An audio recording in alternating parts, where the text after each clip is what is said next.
তোর বউবার সাবাদ দিতে হইব। কোনো কাম কাজ করবো না। বাচ্চা মারা গেছে এটা নিয়ে ভিডিও করছো, সবার সামনে এসে কানে ধরে মাপছি তুই। ঘরের ভিতরে এনে খাবার দিয়ে যাইস। তোর ফ্যামিলি আইকার ক্যাম্প চালাবো। মানুষের নামে বদনাম করে ভিউ কামাই করে ওমর, হুদায় মানুষের পিছনে পড়ে থাকে ওমর। অন্যের বদনাম করা ছাড়া কি পারে ওমর? হাড্ডি পাওয়ার জন্য কুত্তার মতন দৌড়ায় ওমর। এটা সেটা কইরাই তো খাই এই অমর, কিন্তু এটা যে বলবে না ফাঁস করে দিতেছে সবার গোমর। ওমরের একটা শট খেলে তোদের মতো টিকটকাররা বলবে ওরে মারে মা। না চিনলে চিনে থাক ওমর দা সিগমা। হন্ডোরা স্ক্যামাররা ওমর অন ফায়ারকে থামাতে কত স্ক্যামার করে হায়ার, সে আর কেউই না another Omar on fire. Hey guys, আসসালামু আলাইকুম and welcome to roaster Rafi. তো তারপর বলো কেমন আছো তোমরা? বড় মতো নতুন আরও একটু ভিডিওতে হাজির হয়ে গেলাম আমরা। তো গাইস, এতদিন কোথায় ছিলাম কেউ জিজ্ঞেস করো না, এই বিষয় নিয়ে ভিডিও শেষে কথা বলা হবে। এখন ভিডিওর মেন টপিকে আসা যাক। আজকে কাদেরকে নিয়ে খেলা হবে আশা করি তোমরা বুঝতেই পারছো। আজকে খেলা হবে কাপল ব্লগারদেরকে নিয়ে। তো আজ আর বক করে না করে দেরি, সোজা ভিডিও শুরু করি। খাউন দিয়ে যায়, যদি তুই চলতে ফিরতে না পারস, খাইতে না পারস, ঠিক আছে? আমি তোর প্রমিস করতেছি, তোর ফুল ফ্যামিলি আমি চালাবো। একটা ফ্যামিলি চালাতে 20,000 টাকা লাগে মাসে, চালাবো।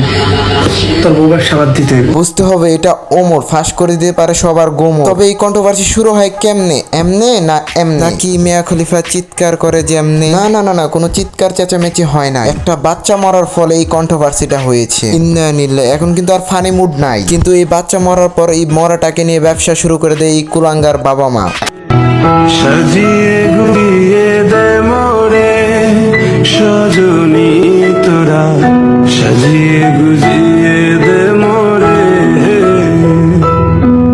সজনী তোরা, সাজিয়ে গুজিয়ে দে মোরে। বাচ্চা মারা গেছে তারপরও টিকটক করা হবে না বন্ধ। বুঝতে কি আর বাকি আছে? এদের চরিত্রে আছে গন্ধ। কিছু বললেই তো শুরু করবে ঘেউ পক পক। পরিস্থিতি যেমনই হোক না কেন বানাতে হবে তাদের টিকটক। এদের দেখে তোমার যেমন হয়েছিল রাগ, তেমনই ওমর অন ফায়ার হয়েছিল সজাগ। একটা ভিডিও পাবলিশ হয়েছে যে জায়গায় হয়তো বাচ্চার বাবা তার বাচ্চাকে মারা গেছে, বাচ্চাটা নিয়ে কবর দিতে গেছে, ভাই মারা গেছে। দেখেন ওইটা তো একটা টিকটক চলতেছে, মানে মারা গেছে একটা বাচ্চা, বাবা করে নিয়ে গেছে, ওটা ব্যাকগ্রাউন্ডে একটা গান বাজতেছে, ও সামনে থেকে একটা সরাসরি শুকনো হয়েছে, সাইড থেকে একটা সরাসরি শুকনো হয়েছে। মানে ওই টাইমে একজন মানুষের মন মানুষের সাথে কেমনি হয় জানি, ভিডিওটা পোস্ট করবো, ওই ভিডিওটা ব্যাকগ্রাউন্ডে একটা গান লাগানো, ওই ভিডিওটা কাজে এডিট করবো, ভিডিওটা ইফেক্ট লাগানো, কেমনি হয়। আবার আপনি বলতে পারেন যে ভাই আপনি কষ্ট করতেছেন, আমার কষ্ট করতেছে ভাই, ওই বাচ্চাটা একটা ভুল জায়গায় চলে আসছে, একটা ভুল জায়গায়। কিন্তু আমার কেউ কথা আমার কেউ খারাপ ভাবে নিলে আমি সরি, আমি মাপ চাইতে আমার বলতে পারে আমার কোনো কথাই ভুল, আমি একজন বেঠিক মানুষ, বাট আমার যখন ভুল হয়েছে আমি সরি। মনে করেন বাচ্চা হওয়া একটা সুন্দর বাচ্চা হইলো, এই পর্যন্ত টিকটক চললো, এই টিকটক ব্লগ আর কিছু আগে যাই না, আমার সাথে সে কথা আমার তুলে দিয়েছি যে আমার বাচ্চাটা মারা গেছে নাকি বা অন্য কারো বাচ্চা আমি যাই না, ওই জন্য একটা ভিডিও টিকটক। আমার নিজের দেখে আমার নিজের ভিতরে অস্থিরতা সৃষ্টি হয়েছে।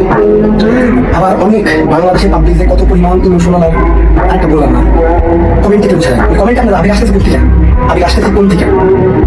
আমার তো আবেগ আয় না ভাই, আমার কষ্ট লাগতেছে বাচ্চাটা দেখে, এছাড়া তার কারোর জন্য আমার আবেগটা করতে হবে। আমি তাদেরকে চিনি পর্যন্ত না, তাদের সাথে আমার সুন্দর তাদের জন্য করতে আমি চিনি।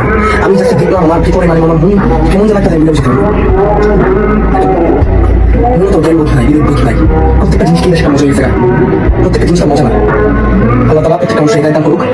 দেখেন আমার যদি একটু সিচুয়েশন বিরাজ করতে আমি একটা জিনিস বুঝতে ওমর অন ফায়ারের প্রত্যেকটা কথা হলো রাইট, এগুলো সমগ্র জাতির ভাষা, কথায় নাই কোনো মিস্টেক, লয়যোগ ছিল প্রত্যেকটা কথায়। ওমর অন ফায়ার এসব কর্মকাণ্ডে সবার প্রতি ওমর অন ফায়ারের বেড়ে যায় রেসপেক্ট। ভাই মিথ্যা কিছুই বলে নাই, সব কথাই ছিল সত্য। ভিউজের জন্য আজ কোথায় গেল মানুষের মনুষ্যত্ব?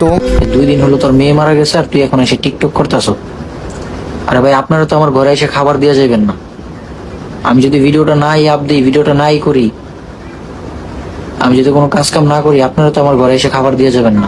ও আচ্ছা, তুই তাহলে খাবারের অভাবে টিকটক করো? তাহলে ওমর অন ফায়ার তোকে যত দিব আমিও তাহলে তোকে ততই দিব, মানে এখন তুই পাবি ডাবল টাকা। আমারও সেম একই কন্ডিশন, তোর বউ ব্যবসা বাদ দিতে হবে। যদি তোরা বউ ব্যবসা বন্ধ করতে পারস তাহলে আমার ইমেলে যোগাযোগ করিস। বিশ্বাস করেন রাসেল ভাই, এরা জীবনে পারবে না বউ ব্যবসা বন্ধ করতে। বউ বিক্রি করা এটা নয় তাদের পেশা, বউ দিয়ে ব্যবসা করা এটা হলো তাদের নেশা। আসসালামু আলাইকুম। বিগত কিছুদিন যাবত আমার কিছু ভুলের কারণে অনেক স্প্যামার বা হ্যাকার ভাই আমার প্রতি অনেক রাগ, জানি না কি কারণে রাগ, তারপর আমি ক্ষমা চাচ্ছি।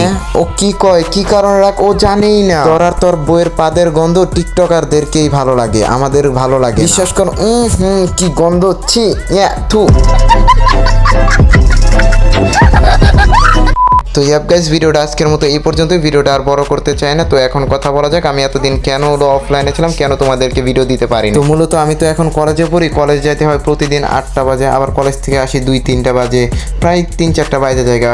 তারপর কলেজ থেকে এসে ফ্রেশ হওয়া, প্রাইভেট পড়া, কোচিং পড়া, আরও নানা রকম কাজ থাকে, তার জন্য আর ভিডিও বানানোর টাইমটাই পাই না। তো এই কারণেই তোমাদেরকে ভিডিও দিতে পারি না। তো এখন থেকে রেগুলার ভিডিও দেওয়ার চেষ্টা করবো, তোমরা যদি সাপোর্ট করো। তোমরা সাপোর্ট করলে আমি আবার রেগুলার ভিডিও দেওয়ার শুরু করবো। তো আজকের মতো বিদায়, আল্লাহ হাফেজ।